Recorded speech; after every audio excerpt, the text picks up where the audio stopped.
zikunda kwibasira igifu, minyoo ambayo huwa inaharibu mfuko wa chakula au estoma, ni inzoka ya amibe, ni amiba, ni inzoka ya ascaris, ni ascaris, ni inzoka ya ankylostom. na minyoo ya aina hiyo. Noneho izi nzoka minyoo hiyo zishobora kuvugwa zitya, inatibiwa kwa njia hii. niba ari ankylostom, Kama niyo ankylostom, si kwa Kiingereza labda kama ni hivyo.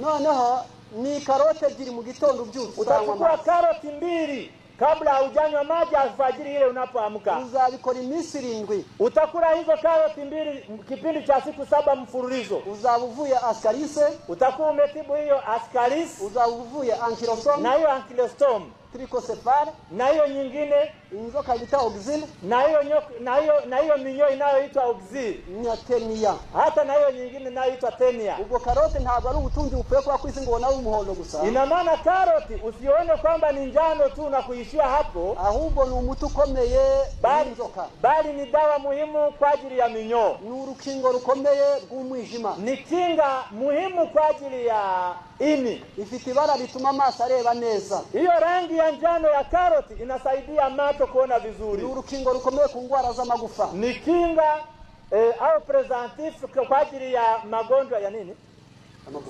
Ya mifupa. Ahangaho muhumve neza kwa ari karoti ari nziza. Kwa hiyo ni vizuri kujua kwamba karoti ni kitu kizuri. Iramutsiriwe, kama utaitumia kwa kuila, byakingira ubuzima, itakusaidia kuwa kinga kwa ajili ya mwili wako. Niwe n'abaturage, kama wakaaji watakula karoti, abahinzi bayo batera imbere, maana yake wakulima wake watapata maendeleo. Byubahirijwe, kama mambo haya yatatiiwa, abacuruzi bakunguka, wafanya biashara watapata faida.